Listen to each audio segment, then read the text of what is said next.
Robert Scovil, front of house engineer for the Tom Petty.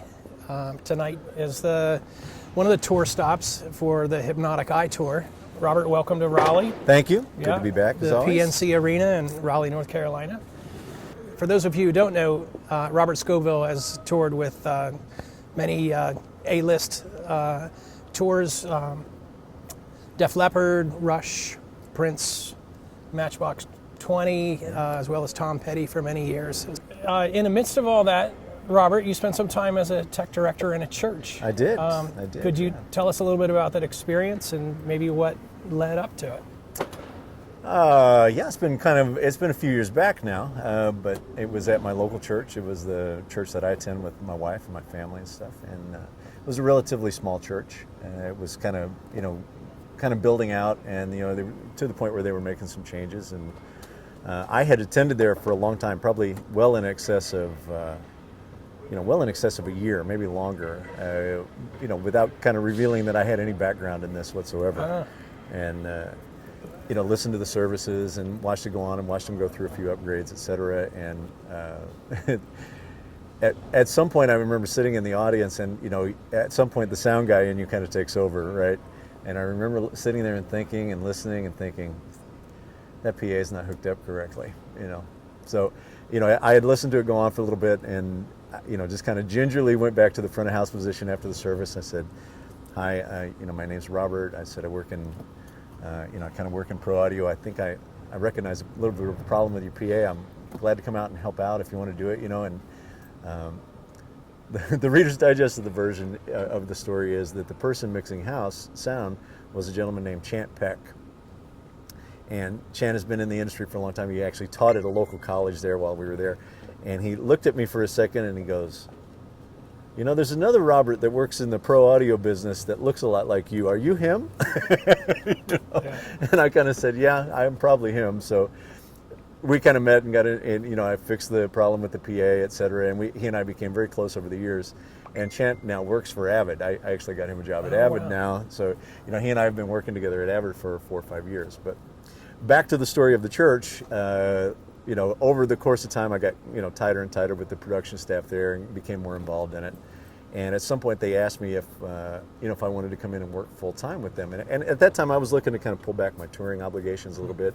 It was when my family was very young and, I wanted to be home and be with my family more and sort of take care of them. So it seemed like a natural fit at the time. And honestly, it turned out to be a natural fit. It was a very, very cool, great kind of working environment, and Chant and I became a very kind of powerful team there for a period of time. The irony is I didn't do much sound work there other than just kind of overseeing developments with the PA and things that we were doing there, but Chant was primarily the mixer for the events. I worked more as a producer on the thing. I was producing video content, I was working with the band on arrangements. There were times when I would play with the band, etc. So a lot of my work was actually outside the realms of the console, So at some point, probably 7-8 months into it, I had some touring obligations that I had to fill. So, we kind of took advantage of the internet and some possibilities there. So I would leave during the week and go do shows, and the band would send me material that they wanted to do, and I would send the arrangements back, and we had this big workflow. That honestly required a lot of patience on their part to be able to do it. But I was working remotely with them on arrangements on songs on a Tuesday that they were going to perform on a Sunday, So it all worked out really good in the end. I miss it, actually. There's an element of it that I miss very much. In total, the musicians that we had there, along with some of the production staff, were really great people. And they just needed some direction, on how to do things at kind of the level that we do things out here, and they were very open to it. So I look back on that experience very, very fondly. I really enjoyed it. So here we are back out on the road with Tom Petty. You've been with Tom Petty for 10 years, longer than that? Longer than that. I'm in my 20th year with him now. Year. Yeah, I started with Tom. My first tour was 1994. So tell us a little bit about an average day for you on the tour, on the road with Tom Petty. Well, it's kind of a unique thing out here. This is kind of a unique tour compared to many other tours that I work with, just because the scheduling is so different. You got a sense of it today. It's pretty, I don't want to call it relaxed, but just everybody's on point and they understand what their thing is to do out here.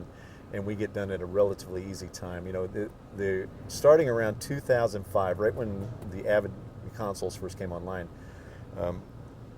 you know, we were still doing regular sound checks along with virtual sound checks at that point. I was doing a kind of a hybrid version of virtual sound check before we got to this console. And once, you know, kind of Tom and the band sort of realized what the capabilities of this console and Pro Tools were going to be for us in terms of doing virtual sound check, not only for front of house and monitors, they kind of, you know, the light bulb kind of came on for them. They were like, wow, we don't really have to come over to the venue to kind of, you know, kind of go through a sound check, you know, whatever they were going to do in that sound check, you know, it just, they felt they didn't need to do that. They became so trusting of this technique that we were using. And we haven't had them in the building for a sound check since that first week of 2005, you know. So we do only virtual sound checks out here now. So virtual sound check, line check, and we're usually done by 4:30, getting ready for the opening act and let them get on stage and get going. So it's greatly reduced the day. It's certainly saved them a ton of energy. You know, they have a lot more energy on the road now because they don't have to come over to the building at 2:30, 3 o'clock in the afternoon. They come over at 7 o'clock, 8 o'clock at night, right before they go on stage, when they're very fresh and got a lot of energy for the show. So, you know, this day is very unlike most days on most tours. So. Okay. All right, so one of the opportunities that you have being the lead sound engineer for a tour of this size is to spec the system. Yeah. Yeah. So tell us a little bit about that process and some of the thinking that goes on to well, I mean, it really is just there. down to, I mean, I kind of break that up into consoles versus, you know, PA system, speaker system, et cetera. You know, and obviously we've been on the same console system for quite some time now, but this year I went through an evaluation process on the PA system. You know, I had known Anya was in play. I've known it's been in play for a little while now. It had never been out on a major tour up to this point. But I got an opportunity early in the year, around March of this year, to actually get in front of it in a big space and just put it through its paces. You know, I brought my virtual sound check world into that, and my measurement world. I did a lot of measurements on it, both in front and back of the PA, and just try to get some sense of its capabilities and stuff. And it didn't take me really long to kind of go, yeah, I really, really want to take this out and try this, you know. So, what are you seeing or hearing that's new and different with this system? Well, the main thing that's really different with this PA is just how we go about adapting the coverage of the PA to the geometry that it's going to sit in.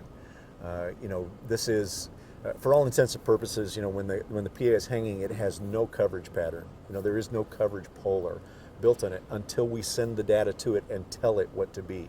And we use the building geometry to do that. We use a drawing into the EAW software called Resolution. So we put the building geometry into that Resolution software, and it backs that polar up into the PA, so it's optimized for all the seating components in the building. So it's a different way of doing it, far and away different than anything we've done in the past. It's similar, but much, much more refined. So Robert, tell us a little bit more about the Anya system that you've got here on tour with Tom Petty. Yeah, we have, in total count, we have 54 Anya enclosures out here set up in an L, C, and R arrays. The L and the R array are obviously the biggest components of it. It's 24 cabinets per side, plus a 6-cabinet center array. There are no subwoofer systems supporting it. It's all completely full range out of the Anya PA. It has, for this style of music in particular, it has more than enough capability to do that. I didn't feel the need for subwoofers. We had them out early with the tour, but then decided to send them back. We just weren't needing them. You know, really, the main difference in Anya compared to how we do normal PA systems is, you know, the flexibility of its ability to cover the seating is so extreme. I mean, we could come in with, you know, 4 cabinets shooting down the main hall and cover the entire geometry in terms of frequency response. We could make it sound the same everywhere. The thing we wouldn't be able to do is get the same amplitude everywhere, and it would greatly reduce the amount of headroom that we actually have in the system. So by adding more components, we get better low frequency pattern control, and we also get more headroom and the ability to disperse that SPL evenly over the space, right? And then as we want, we can add horizontal components to it to create more horizontal coverage. Right now we're at about 180 degrees of coverage in the So PA each of these left and right arrays actually have 3 columns in 3 each? columns, yeah. So, you know, we're kind of back, it's kind of the best of both worlds. We have a vertical array that we can use to cover the vertical geometry, and then we can increase the horizontal coverage by adding additional arrays as we go around. So it's been very difficult to do that in the past. That's always been the compromise. Okay. Robert, thank you very much for your time. Brian, thanks, man. Look forward to Great to see you. Great to see look you. forward to a great show tonight. Appreciate it. Thank you, buddy. All right. See you.